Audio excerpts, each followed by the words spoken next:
Baik, Assalamualaikum warahmatullahi wabarakatuh. Perkenalkan, nama saya Dwi Apri Kurniawan, mahasiswa NASB 2019, melakukan pemeriksaan fisik bayi baru lahir dan pemeriksaan ikterik. Yang pertama, kita kontak pada ibu bayi bahwa akan melakukan tindakan, kemudian dijelaskan tujuannya apa, manfaatnya seperti apa. Kemudian yang kedua, kita persiapkan bayinya, ditempatkan pada posisi yang nyaman, kemudian diberi selimut. Untuk pemeriksaan pertama yaitu kita abgar. Sebelumnya kita cuci tangan. Setelah kita cuci tangan, kita memakai handscoon. Ini pakai handscoon bersih saja. Kemudian kita lakukan pemeriksaan abgar skor pada 1 menit pertama. Kita buka bayinya, bajunya. Usahakan ruang suhu AC juga tidak terlalu dingin ya, agar anaknya tidak terjadi hipotermi. Kemudian yang pertama yaitu appearance. Kita lihat warnanya, warna kulitnya. 2 itu jika warna merah-merahan, 1 jika warnanya ada kebiruan pada bagian ekstremitas, ada sebagian biru. Kemudian 0 ini biru semuanya. Kemudian yang kedua yaitu pemeriksaan Greenman's pulse, pulse yaitu nadi. Ini kita bisa pada nadi dorsalis pedis ataupun pada radialis. Jika lebih dari 100 itu nilainya 2, kurang dari 100 itu nilainya 1. Jika tidak ada nadi itu nilainya 0. Kemudian berikutnya yaitu G, Greenman's, yaitu menangis. Jika bayi saat dilahirkan langsung menangis, nilainya adalah 2. Jika nangisnya kuat adalah 2. Tapi jika menangis saat diberi respon sentuhan dulu, harus direspon dulu, nilainya 1. Tapi jika tidak menangis, nilainya adalah 0. Kemudian berikutnya adalah activity atau gerakan pada bayi. Biasanya bayi akan melakukan gerakan-gerakan. Jika terlihat aktif itu nilainya 2. Namun jika gerakannya lambat, perlu direspon dulu, itu adalah 1. Kemudian tidak ada gerakan adalah 0. Kemudian berikutnya adalah respiratory, pernapasannya. Jika pernapasannya baik, sesuai dengan respirasinya, jumlah respirasinya itu sesuai, itu adalah 2 nilainya. Namun jika kurang dari itu adalah 1, kurang tidak ada respirasi adalah 0. Untuk pemeriksaan abgar, interpretasinya adalah jika 7 sampai dengan 10 itu menandakan bayinya adalah bayi sehat atau bayi. Namun jika 6 sampai 4 sampai 6 itu adalah asfiksia sedang. Kemudian jika 0 sampai 3 itu adalah asfiksia berat. Perlu dilakukan tindakan resusitasi pada neonatus. Kemudian berikutnya kita lakukan pemeriksaan fisik. Pemeriksaan fisik yang pertama di sini yang perlu kita perhatikan adalah pertama kali adalah timbang bayi dan panjang badan. Timbang bayi ini kita bisa dilakukan di timbangan. Kita pindahkan dengan hati-hati.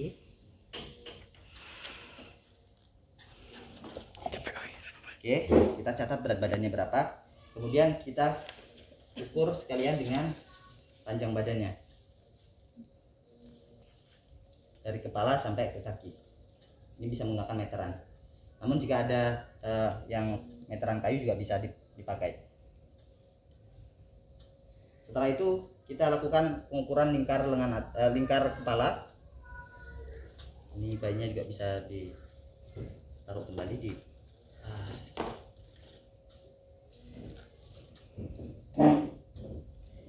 diukur lingkar kepalanya. Ini kita bisa manfaatkan sela-sela lehernya.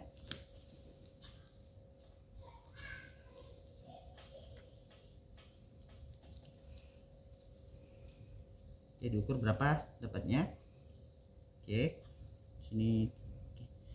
Setelah dapat hasilnya dicatat, diingat. Kemudian setelah itu kita mengukur lingkar dadanya. Lingkar dada dari bawah aksila. Di bawah aksila.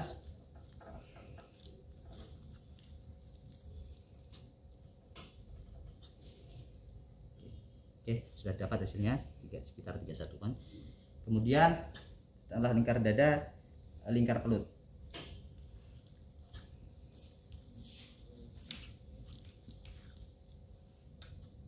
Oke. Kemudian lingkar lengan atas. Lingkar lengan atas juga bisa kita gunakan alat khusus untuk bayi ya, seperti gelang ya.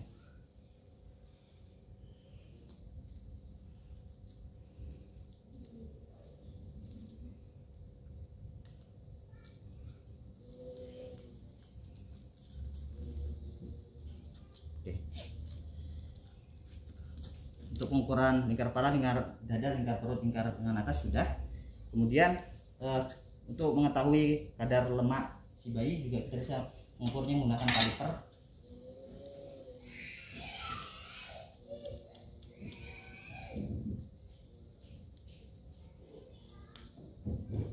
Ini dijepitkan di antara lipatan lemak lingkar lengan atas.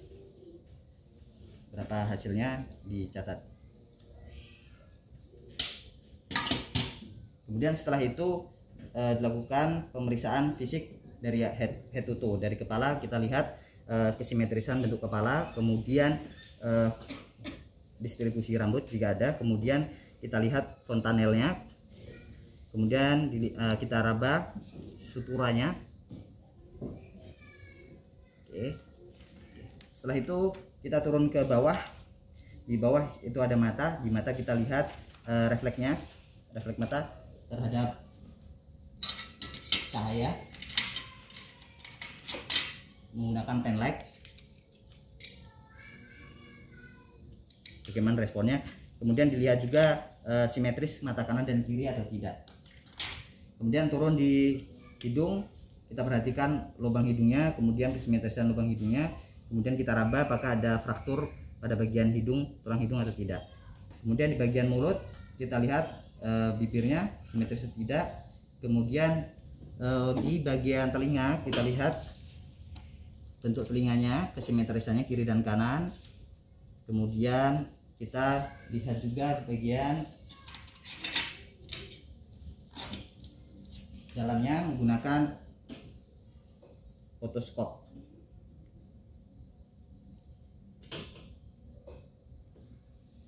Kiri dan kanan. Kemudian turun ke bagian dada. Di dada kita lihat di sini yaitu kesimetrisannya, kemudian bentuknya, kemudian kita auskultasi.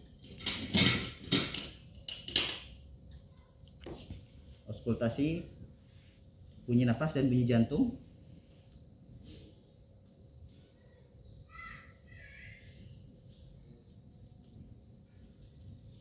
Setelah itu kita lakukan palpasi. Kita lihat apakah ada fraktur pada tulang klavikula pada saat proses persalinan. Kita raba. Kemudian kita turun ke bagian perut. Di perut kita bisa cek di sini yaitu apakah ada masih ada sisa-sisa dari kernik caseosa. Kemudian apakah ada lanugo dan apakah kita juga bisa periksa bising ususnya.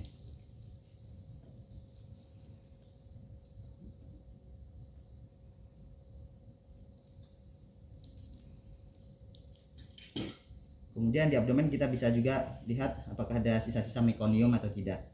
Baik, kemudian kita turun ke genitalia.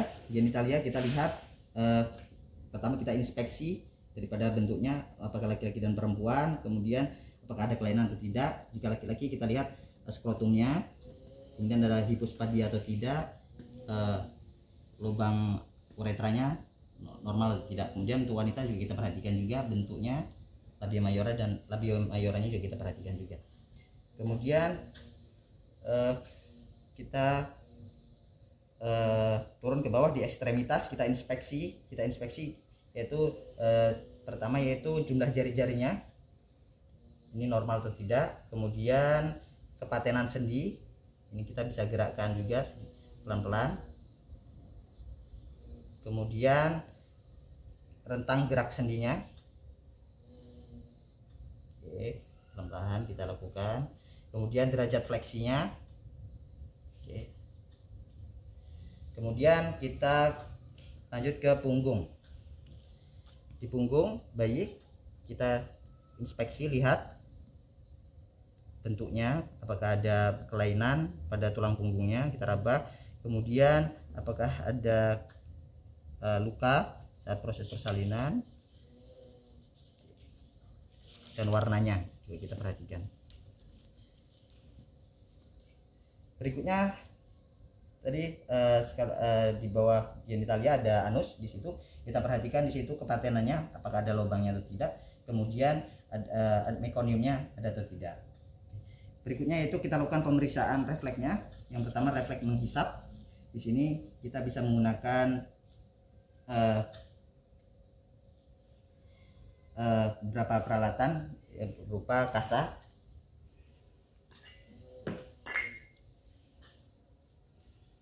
nanti untuk membantu. Pertama yaitu kita untuk refleks ini, refleks menghisap adalah kita dekatkan ibu jari kita atau jari kita di lidahnya. Kira-kira dia ada mau menghisap seperti mau minum sesuatu tidak. Kemudian refleks menelan. Ini perhatikan bayi apakah dia seperti mau menelan atau tidak ini. Kemudian batuk dan muntahnya, ada batu atau muntah. Kemudian kita juga perhatikan di lidahnya tadi refleks menjulurkan lidahnya. Apakah dia ada punya keinginan untuk menjulurkan lidahnya seperti mau minum, mencari puting susu.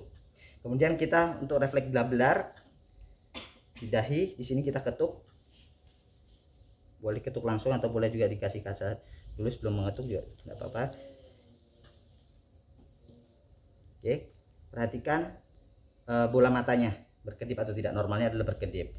Kemudian refleks menggenggamnya. Normalnya bayi akan menggenggam tangan kita. Kemudian refleks moro. Refleks moro ini adalah kita gendong bayi dengan posisi setengah duduk. Kemudian biarkan badan kepala jatuh belakang dengan sudut 30 derajat. Normalnya dia akan kaget. Itu adalah refleks moro. Kemudian refleks terkejut. Ini kita atau biasa disebut dengan startle refleks. Ini kita beri kejutan. Biasanya normalnya dia akan terkejut. Kemudian refleks berikutnya refleks merangkak. Ini kita balikkan si bayinya.